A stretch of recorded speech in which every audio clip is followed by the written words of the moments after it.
दोस्तों नमस्कार। आज आयोग ने एक नोटिस जारी की है। उसमें छात्रों से सबूत मांगे हैं और शपथ पत्र के साथ मांगे हैं। तो शपथ पत्र मैंने अभी बात की कई लोगों से, तो इसमें घबराने की कोई ज़रूरत नहीं है आपको। आयोग की अगर मंशा ये है कि जांच वो अपने लेवल पे करे और बहुत गहन जांच करे, तो आप लोग उनको सबूत उपलब्ध कराइए। कल आयोग में कौशल सिंह के नेतृत्व में छात्र इकट्ठा हों, ज़्यादा ज़्यादा संख्या में। आप अपनी एकजुटता कल प्रदर्शित करिए, ज़्यादा ज़्यादा मात्रा में उपस्थित होइए लोक सेवा आयोग के सामने। वहाँ पे सारी बातें, हर दिशा में किस किस दिशा में आपको लड़ाई लड़नी है, क्योंकि न्याय की लड़ाई है। अपने लिए आप लड़ेंगे नहीं तो फिर कोई दूसरा अगर आपके लिए लड़े ये सोचते हैं आप, तो बाद में आक्षेप मत लगाइएगा कि आपने ये नहीं किया, आपने ये नहीं किया। परीक्षा आपने दी है, सफलता आपको चाहिए, तो लड़ाई कोई और कैसे लड़ेगा आपकी। कम से कम अपने लिए तो उठकर खड़े हो जाइए, नहीं तो जीवन में करेंगे क्या फिर, अगर इतना नहीं कर सकते आप तो। इसलिए कल आप लोग इकट्ठा होइए, सभी दिशाओं में किस किस डायरेक्शन में क्या क्या करना है, सारी चर्चाएं कल होंगी। दूसरी बात, शपथ पत्र से आप घबराने की आवश्यकता नहीं। बहुत सारे लोग भ्रांति फैला रहे हैं। तो शपथ पत्र में आपको बस ये लिखना है, ये देना है कि हम ये साक्ष्य आयोग को उपलब्ध करा रहे हैं। इतना ही लिख कर देना है आपको।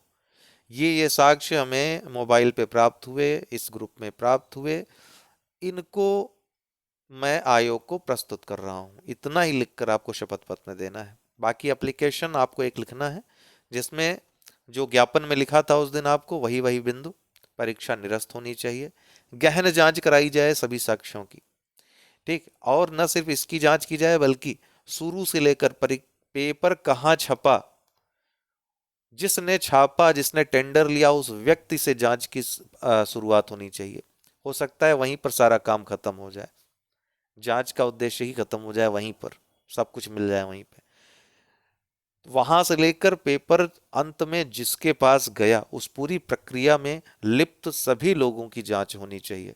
और जो भी लिप्त पाया जाए, उनका नाम सार्वजनिक किया जाए, सबसे पहली बात। और दूसरा, उनको कठोरतम सजा दी जाए। ऐसी सजा दी जाए कि फिर वो दोबारा इन सब कार्यों के बारे में सोच भी ना पाए। हालांकि उम्मीद तो ये थी कि आयोग संज्ञान लेकर कल जो भी चीजें प्रोवाइड की गई, तत्काल परीक्षा को रद्द कर देगा। 2015 की बात याद करते हुए उम्मीद थी ऐसा, 2015 जैसा एक नज़ीर पेश किया जाएगा। पेपर आउट हुआ नहीं कि हम लोग निकले ही थे बाहर परीक्षा केंद्र से, और ये नोटिस आ गई, पेपर आउट हुआ था और परीक्षा कैंसिल हो गई है। ये होता है निर्णय, ये होती है जवाबदेही। इसको कहते हैं शासन। कि ठीक है, कोई चीज हुई है गड़बड़, एक्सेप्ट करो, उसको खत्म करो वहीं पे निर्णय लेकर के। तो अगर दुविधा है, आपको दिखाई पड़ रही, हर किसी को मालूम है, हर जगह सारी चीजें तैर रही हैं, वायरल हैं, फिर भी आप छात्रों से मांग रहे हैं, तो जांच एजेंसियां क्या करेंगी, एसटीएफ क्या करेगी? आखिर एसटीएफ किस लिए बनी है? छात्रों के पास क्या ऐसे इक्विपमेंट्स हैं, ऐसे यंत्र हैं कि वो जांच सकते हैं कि किसकी मोबाइल से आया है, कब नहीं आया है? क्या इतनी सुविधा, इतने संसाधन संपन्न छात्र हैं? बिल्कुल नहीं है। एसटीएफ को बनाया गया है इसीलिए, फॉरेंसिक लैब इसीलिए बनाई गई हैं, सारे सबूतों की फॉरेंसिक जांच की जाए, इलेक्ट्रॉनिक एक्सपर्ट से जांच कराई जाए, सब दूध का दूध पानी का पानी हो जाएगा। कई टीचर जैसे एग्जामपुर के ऑनर हैं, मैं बार बार नाम उनका ले रहा हूं क्योंकि उनका नाम सबसे ज्यादा, सबसे पहले आकर उन्होंने कहा कि उनको पेपर एग्जाम के पहले मिल गया था। इससे बड़ा अब क्या दावा हो सकता है? उसकी जांच कराई जाए। लेकिन उल्टा छात्र ही सबूत देंगे, तो चलिए कोई बात नहीं, आप लोग दीजिए। लड़ाई में हर एक स्तर पे आप लड़ने के लिए तैयार रहिए। किसी बात का भय, किसी बात का डर अगर आप में है, तो फिर आप छोड़ दीजिए तैयारी वैयारी। जीवन भर आपको किसी न किसी तरह के संघर्ष से रूबरू होना ही पड़ेगा। सत्य का साथ देंगे, सत्य के साथ रहेंगे, किसी तरह के गलत कार्य में लिप्त नहीं रहेंगे ना, तो फिर आपका कोई बाल भी बांका नहीं कर पाएगा। सत्य के साथ खड़े रहिए बस। तो ये सरकार क्या मंशा है, एक ये भी समझ में आ रहा है कि कहीं ऐसा तो नहीं कि चुनाव देखते हुए इस चीज को टालने की एक ये कोशिश हो कि देखेंगे चुनाव के बाद जो होगा, अभी ये सब लोड मत लो, परीक्षा वरीक्षा कैसे भी करके इसको टालो। कुछ ऐसा भी हो सकता है। ये भी हो सकता है कि हो सकता है गंभीरता से जांच हो रही हो, ये भी हो सकता है, मैं इससे इनकार नहीं करता हूं। किसके मन में क्या है कुछ नहीं पता है, लेकिन ज्यादातर लोगों का यही मानना है, एक्सपर्ट्स का यही मानना है, जो लोग शासन प्रशासन को बहुत नजदीक से जानते हैं, वो यही कह रहे हैं कि ये चुनाव को देखते हुए माहौल को ठंडा करने का, शांत करने का एक प्रयास है। फिर भी आप पीछे मत रहिए, आपको शांत नहीं होना है। ये आपके हक की लड़ाई है। आज एक लड़की बेचारी, उसने आत्महत्या कर ली, उसकी जवाबदेही कौन देगा? अब तो वो एग्जाम नहीं दे पाएगी ना, कुछ भी इसका निर्णय हो, री एग्जाम भी होगा तो वो तो एग्जाम नहीं दे पाएगी ना। कुछ मेहनत उसने की होगी, कुछ खोया होगा उसने, कितना झेला होगा उसने, कितना त्याग किया हुआ होगा उसने। इसलिए अवसाद से ग्रस्त थी ना वो। कुछ उम्मीदें थी उसको कि कुछ करेगी वो, उसको अंधेरा दिखाई पड़ा होगा इन सब चीजों से। ये सब पाप लेकर लोग कहाँ जाएंगे? ऐसी अन्य घटनाएं न हो, इसको हमेशा के लिए रोका जाए। कुछ ऐसे कदम भी कड़े उठाने पड़ेंगे सरकार को, आयोग को।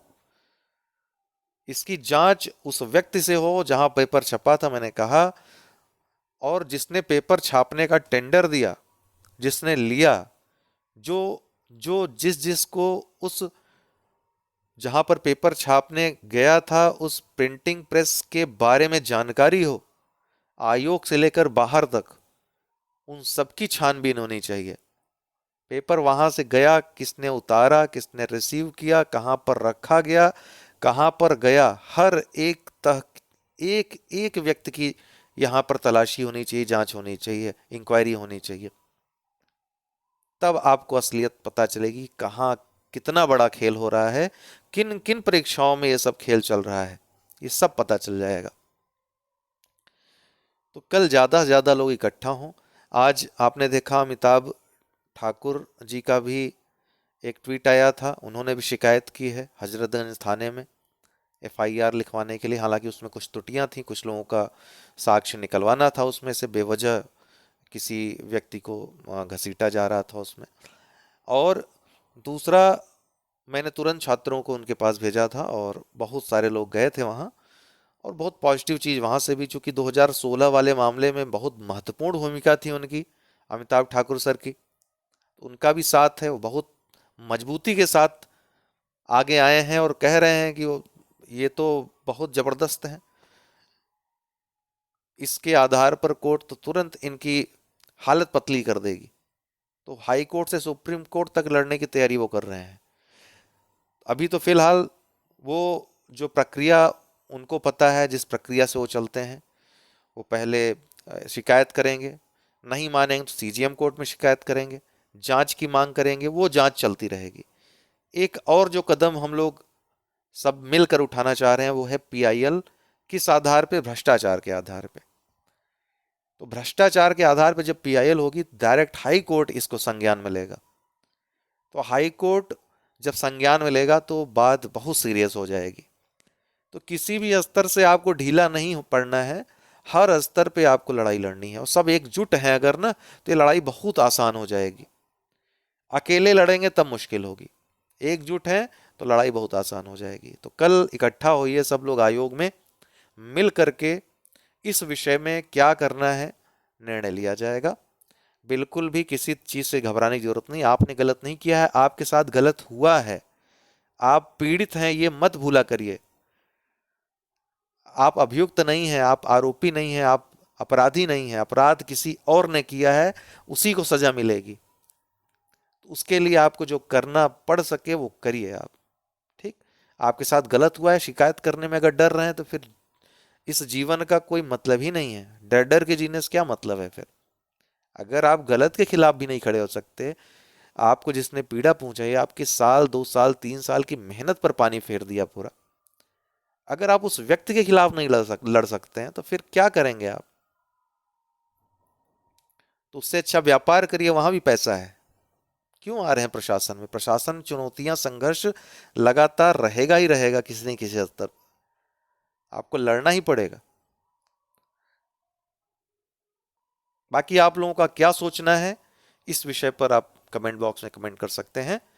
आगे कोई भी जानकारी आपको चाहिए होगी, नीचे डिस्क्रिप्शन बॉक्स में लिंक दिया हुआ है जय स्टडी टेलीग्राम ग्रुप का, उसे अवश्य ज्वाइन कर लीजिए। वहां पर जानकारियां अपडेट मिलती रहेंगी आपको। बहुत बहुत धन्यवाद।